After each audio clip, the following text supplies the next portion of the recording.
পাখিরাও যে এমন বাসা বানাতে পারে তার শৈল্পিকতা দেখে তাজমহলও হার মেনে যাবে। কিছু কিছু পাখি ছোট ছোট ডালপালা ও মাটি দিয়ে এমন বাসা তৈরি করে সেটা যেন এক রাজপ্রাসাদ।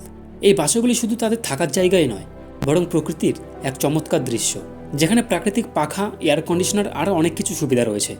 এসবের মধ্যে কিছু পাখির বাসা দেখলে মনে হবে যেন এক 5 স্টার হোটেল। তো এই ভিডিওর মাধ্যমে আমি তোমাদের এমন কিছু পাখির বাসা দেখাতে চলেছি যা দেখলে তোমরা সবাই অবাক হয়ে যাবে, যেটা এর আগে তোমরা কখনোই দেখোনি। তো ভিডিওটা শেষ পর্যন্ত দেখার অনুরোধ রইল। আর ভিডিওটা শুরু করার আগে তোমাদের সবার কাছে একটাই রিকোয়েস্ট, তোমরা যারা যারা আমার চ্যানেলে নতুন তারা অবশ্যই আমার ভিডিওটিতে একটি লাইক করে আমার চ্যানেলটিকে সাবস্ক্রাইব করে দিও। তো চলো ভিডিওটা আর বেশি দেরি না করে শুরু করা যাক। ম্যালিফাউল বার্ড নেস্ট। ম্যালিফাউল অস্ট্রেলিয়ার একটি অসাধারণ পাখি, যা তার আশ্চর্যজনক বাসা তৈরির কায়দা ও পরিবেশের সঙ্গে সামঞ্জস্য বজায় রাখার জন্য বিখ্যাত। এই পাখি তাদের ডিম মাটির নিচে তৈরি একটি বিশেষ কাঠামোর মধ্যে রাখে। এই ম্যালিফাউল পাখির বাসা প্রকৃতির এক বিস্ময়কর ইঞ্জিনিয়ারিং এবং থার্মোরেগুলেশনের চমৎকার একটি উদাহরণ। ম্যালিফাউল তাদের বাসাটি মাটির উপরে একটি বিশাল ঢিবির মতো তৈরি করে।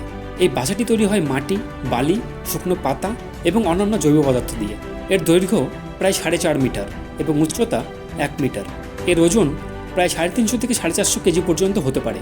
এই পাখিরা তাদের ডিমের জন্য সুনির্দিষ্ট তাপমাত্রা বজায় রাখতে দক্ষ। পুরুষ পাখিরা প্রতিদিন ঢিবির তাপমাত্রা চেক করে এবং 30 থেকে 35 ডিগ্রি রাখার চেষ্টা করে। মেয়ে পাখিরা শুধুমাত্র ঢিবির মধ্যে ডিম পাড়ে এবং বাকি দায়িত্বটা পুরুষ পাখির উপর ছেড়ে দেয়। এই পাখিরা একটি ঢিবিতে 10 থেকে 15টা ডিম পাড়ে এবং পাখির বাচ্চা ডিম ফুটে বেরোনোর সাথে সাথেই তারা দৌড়াতে পারে, উড়তে পারে এবং নিজেদের খাবার নিজেরাই সংগ্রহ করতে পারে, কারণ এদের মা বাবারা তাদের দেখে না। ম্যালিফাউলকে ইকোলজিক্যাল ইঞ্জিনিয়ার পাখিও বলা হয়। Hummingbird nest. হামিংবার্ড নেস্টকে পৃথিবীর সবথেকে সুন্দর ও শৈল্পিক পাখির বাসা হিসেবে ধরা হয়। তোমরা এই পাখিটিকে চড়ুই পাখির সাথে তুলনা করতে পারো, কারণ এই পাখিটি সাইজে অনেকটাই ছোট হয়। তবে ছোট হলেও এরা বিশাল গাছের উপর বাসা বানাতে পছন্দ করে। এরা নিজেদের বাসাটিকে মাটি থেকে প্রায় 100 থেকে 150 ফুট উঁচুতে তৈরি করে, যেটা নিচ থেকে সহজে দেখা যায় না। বাসা তৈরি করে মা পাখিরা, যা তৈরি করতে প্রায় 10 থেকে 15 দিন সময় নেয়। বাসা বানাতে এরা শুকনো ঘাস পাতা ও মাকড়সার জাল ব্যবহার করে। এদের বাসাটি দেখলে মনে হয় যেন একটি নারকেলকে উপর থেকে কেটে রাখা হয়েছে। এরা শুধু বাসা তৈরির দিকেই নজর দেয় না, বরং নিরাপত্তার দিকেও নজর দেয়। এরা বাসার উপরে একটি পাতার স্তর তৈরি করে যাতে শিকারী পাখিরা তাদের বাচ্চাদের কোনো ক্ষতি না করতে পারে। The Montezuma oropendola nest. এই মন্টেজুমা ওরোপেন্ডুলা পাখিটি মধ্য আফ্রিকার সুন্দর এবং ইউনিক একটি পাখি, যারা মূলত কোস্টারিকা, পানামা ও দক্ষিণ মেক্সিকোতে বসবাস করে। এই পাখির বিশেষত্ব শুধু তার উজ্জ্বল পালক এবং জোরালো ডাকই নয়, বরং এর বাসা বানানোর চমৎকার কৌশলও। এই পাখিরা লম্বা ও ঝুলন্ত বাসা তৈরি করে, যা গাছের রেশমি তন্তু, ঘাস ও পাতা দিয়ে বোনা হয়। এই বাসার দৈর্ঘ্য 7 ফুট পর্যন্ত হতে পারে। মন্টেজুমা ওরোপেন্ডুলা একটি সামাজিক পাখি। এরা দলবদ্ধভাবে বসবাস করতে পছন্দ করে। একটি গাছে প্রায় 40 থেকে 150টা বাসা থাকতে পারে, যা একটি অভূতপূর্ণ দৃশ্য তৈরি করে। এই পাখি শিকারী প্রাণী যেমন বাঁদর ও সাপ থেকে তাদের বাসাকে দূরে রাখে। সব পাখি মিলে একসাথে তারা তাদের বাসাকে রক্ষা করে। এই বাসাগুলি গাছের সবথেকে উঁচু এবং সরু ডালে তৈরি করে, যাতে শিকারীদের সেই জায়গায় পৌঁছানো কঠিন হয়। বাওয়ার বার্ড নেস্ট। বাওয়ার বার্ড তার অসাধারণ বাসা তৈরির জন্য পরিচিত।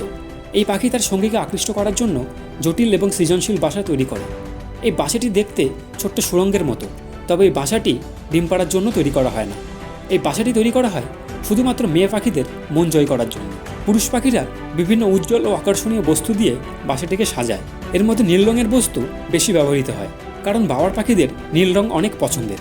এরা ফুল, পাতা, পাথর, প্লাস্টিকের টুকরো, বোতলের ঢাকনা এবং মানুষের ফেলে দেওয়া বিভিন্ন জিনিস দিয়ে এই বাসাগুলিকে তৈরি করে। যখন কোনো মেয়ে বাওয়ার পাখি আসে, তখন পুরুষ পাখিটি নাচ ও গান গেয়ে তার মন জয় করার চেষ্টা করে। যদি মেয়ে পাখিটির পছন্দ হয়, তাহলে পুরুষ পাখিটিকে সঙ্গী হিসাবে বেছে নেয় এবং পরে গাছের ডালে একটি সাধারণ বাসা বানিয়ে ডিম পাড়ে। ইউরোপিয়ান বি ইটার। এই পাখিরা সাধারণত মাটি ও নদীর তীরে দেয়ালে গর্ত করে বাসা বানায়।